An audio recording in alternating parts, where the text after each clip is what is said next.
ભરૂચ એ division police મથક ખાતે વાર્ષિક ઇન્સ્પેક્શનના અંતિમ દિને લોક દરબારનું આયોજન જિલ્લા પોલીસ વડા મયુર ચાવડાની અધ્યક્ષતામાં કરવામાં આવ્યું હતું।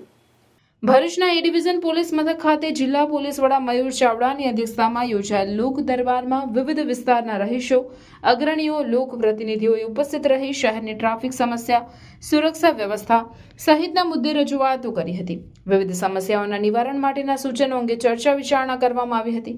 જિલ્લા પોલીસ વડા મયુર ચાવડા દ્વારા લોકો દ્વારા કરવામાં આવેલ રજૂઆતો અને સૂચનાને ધ્યાને લઈ તેના નિવારણ માટે તેમજ પોલીસ સેવાનો લાભ લોકોને સારી રીતે મળી રહે તે માટેના અમલ કરવામાં આવશે તેવી હૈયાધારણા આપવામાં આવી હતી।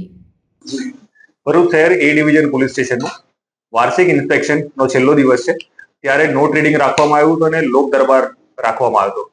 ભરૂચ શહેરના અલગ અલગ વિસ્તારોના રહીશો, લોકપ્રતિનિધિઓ, સામાજિક આગેવાનો અને સોસાયટીઓના રહીશો આવ્યા હતા અને એ લોકોએ અલગ અલગ મુદ્દાની રજૂઆત કરી। મુખ્યત્વે શહેરમાં જે ટ્રાફિકની સમસ્યા છે, નાના મોટા અકસ્માતો અટકાવવા માટે શું કરી શકીએ, કઈ જગ્યા ઉપર રોડ એવી રીતે મેનેજ કરી શકીએ રોડ એન્જિનિયરિંગથી કે અકસ્માતો અટકે, એ બાબતે ચર્ચા કરવામાં આવી અને એ લોકો તરફથી ઘણા બધા સૂચનો પણ પોલીસ વિભાગને આપવામાં આવ્યા હતા। આગામી સમયમાં આ સૂચનો ઉપર જે અમલવારી થઈ શકે અને લોકોને પોલીસ તરફથી સારી સેવાઓ મળી રહે અને ટ્રાફિકના અકસ્માતો ઓછા થાય, રોડ અકસ્માતો ઓછા થાય અને લોકોના જીવ બચે, એ ડાયરેક્શનમાં ભરૂચ પોલીસ કામ કરશે।